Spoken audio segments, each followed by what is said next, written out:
جو یہ اپوائنٹمنٹس کر دیتا ہے, جو ذاتی پسند یا ناپسند کے اوپر یا کسی کی سفارش کے اوپر یا کسی کے کہنے کے اوپر کسی کو لگا دیتا ہے, and one fine morning after 2 months 3 months یا 6 مہینے کے بعد پتہ لگتا ہے کہ نہیں یہ تو کام نہیں کر رہا ہے, اس کو فارغ کرو, تو آخر لگانے والے کے اوپر کسی قسم کا کوئی سوال نہیں کیا جائے گا, اس کی اکاؤنٹیبلٹی نہیں ہوگی کہ جناب یہ ہو کیا رہا ہے. آپ مجھے بتائیے کہ ایک افسر کو اگر آپ لگاتے ہیں, چلیں آپ اینکر ہیں, میں آپ کی ایک بات لے لیتا ہوں, اگر آپ ایک اپنا ٹاک شو شروع کرتے ہیں, میں ظاہری بات ہے میں بھی کرتا ہوں, آپ کو 2-3 مہینے جب آپ سٹارٹ کرتے ہیں کسی ایک چینل کے اندر, 2-3 مہینے تو آپ صرف اس کے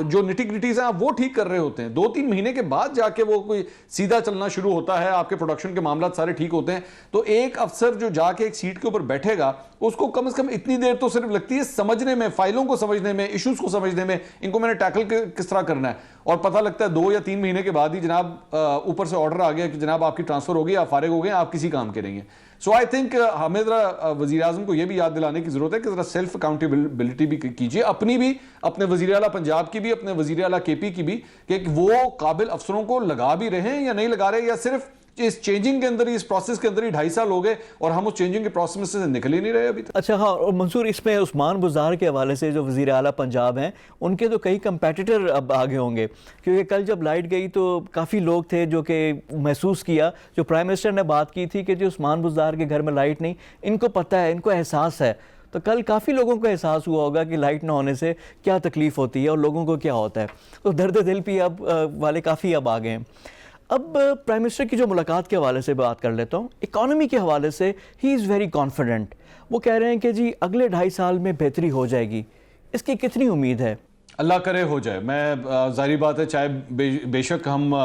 وزیر اعظم کے ناقد ضرور ہوں, لیکن دعا ہماری آج بھی یہی ہے, 2.5 سال کے بعد بھی یہی ہے کہ عمران خان صاحب کامیاب ہو جائیں. میں بالکل دل سے دعا کرتا ہوں کہ عمران خان صاحب کامیاب ہو جائیں. اس کی وجہ یہ ہے کہ ملک کے وزیر اعظم ہیں. ہم لوگ جب ان کی کامیابی کی دعا کرتے ہیں تو ہم پاکستان تحریک انصاف کے چیئرمین کی کامیابی کی دعا نہیں کر رہے, ہم ملک کے وزیر اعظم کی کامیابی کی دعا کر رہے ہیں. اگر ملک کا وزیر اعظم کامیاب ہوگا تو ملک کامیاب ہوگا. 2.5 سال کے بعد بھی اگر ان کے اوپر ہم تنقید بھی کرتے ہیں کہ جناب آپ بے شک پہلے یو ٹرنز لیتے تھے, آپ کے وعدے پورے نہیں ہوتے, آج بھی آپ کی پالیسیز کے حوالے سے آپ کو سمجھ نہیں آ رہی کہ ملک کی ڈائریکشن کس طرف لے کے جانی ہے, تو وہ بیسکلی ایک تعمیراتی تنقید ہے. لیکن دعا یہی ہے کہ اللہ کرے یہ بے شک ہر امتحان میں فیل ہوتے جا رہے ہیں, لیکن اگلے امتحان میں ضرور پاس ہو جائیں, اگلے ٹیسٹ میں ضرور پاس ہو جائیں. امیدیں تب بھی برقرار ہیں, لیکن ظاہری بات ہے ہماری امیدیں بے شک برقرار ہیں, میڈیا کے اندر اور لوگوں کی امیدیں ضرور برقرار ہیں, لیکن ایک عام آدمی جو سڑک کے اوپر کھڑا ہوا ہے, جو اپنے بچوں کی روزی روٹی کمانے کے لیے نکلتا ہے گھر سے, اس کی امید کس حد تک, کتنی دیر تک جو ہے وہ برقرار رہے گی, یہ کہنا بڑا مشکل کام ہے. اور میرے خیال میں جب بھی اگلے جنرل الیکشنز ہوں گے تو پتہ لگ جائے گا کہ ان کی روزی پکچر جو ہے وہ کامیاب ہوتی ہے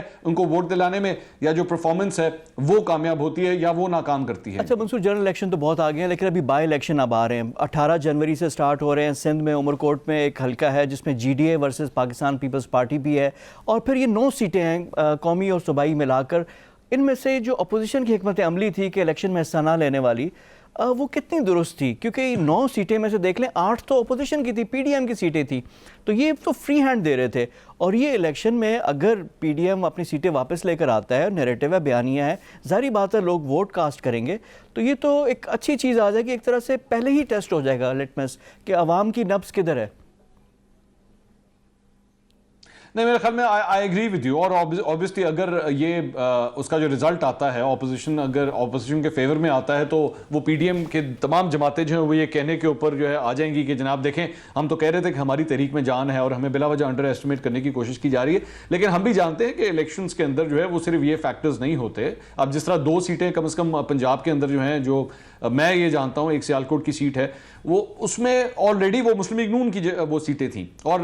جو لیٹسٹ سرویز آ رہے ہیں وہ وہاں پہ بھی مسلم لیگ نون کو ہی برتری نظر آ رہی ہے کہ وہ ہی لے کے جائے گی. تو صرف یہ کہہ دینا کہ جناب اس کی وجہ سے حکومت جو ہے وہ پٹ گئی ہے یا حکومت کو ووٹ نہیں پڑے, ہاں اگر تو یہ ہوا کہ 2018 کے الیکشنز میں جتنے انہوں نے ووٹ لیے تھے اگر یہ اتنے ووٹ لینے میں بھی کامیاب نہ ہوئے تو پھر تو حکومت کے اوپر واقعی تنقید کی جا سکے گی کہ جناب آپ تو وہ جو پچھلا آپ کا ووٹ بینک تھا آپ اس کو بھی کیری نہیں کر سکے. لیکن صرف یہ کہہ دینا کہ جناب اس کی وجہ سے ہم یہ ازیوم کر لیں کہ حکومت فیل ہو گئی ہے, میرے خیال میں that will be far fetched. اور یہاں پہ اپوزیشن کو بھی ذرا تھوڑی سی تنقید کا نشانہ بنانا چاہیے کہ آخر یہ کتنا بڑا یو ٹرن لینے لگے ہیں. یہ ایک جگہ کہتے تھے کہ جناب ہم ضمنی انتخابات کا حصہ نہیں بنیں گے, وہ الیکشنز ہم لڑیں گے نہیں, اور اس کے بعد اب جب لڑنے کے لیے جا رہے ہیں تو عمران خان صاحب کے اوپر جب یو ٹرن لینے کے اوپر تنقید ہوتی ہے تو میرے خیال میں اپوزیشن کی جماعتوں کے اوپر بھی یہ تنقید ہونی چاہیے کہ جناب کیا آپ لوگ یو ٹرن نہیں لے رہے اب؟ جی بالکل, لیکن یہ یو ٹرن اس پہ تھا, سینٹ کا الیکشن بھی تھا کہ اس سے پہلے مستعفی ہو جائیں گے, وہ بھی واپس اب سینٹ پہ بھی یہ لوگ جا رہے ہیں, کر رہے ہیں. اب یہاں پہ دو ایک طرح سے ایک رائے, ایک ہارڈ لائن ہے اور ایک یہ ہے کہ بیچ میں سے کوئی راستہ اور انٹیلیجنٹلی کریں. اب ہارڈ لائن لینے والوں میں مولانا فضل الرحمان تو ہے ہی ہیں, مریم نواز کا بھی بڑا کردار آ رہا ہے. اب مریم نواز کو تھوڑا سا میں اس پہ ڈسکس بھی کرنا چاہ رہا ہوں آپ سے. آپ نے بھی کافی ملاقاتیں بھی ہوں گی, اپنے ملے بھی ہیں, دیکھا بھی, انالائز بھی کیا ہوگا. یہ رائز آف مریم کے بارے میں آپ سے بات کرنا چاہ رہا ہوں کہ 2013 میں مریم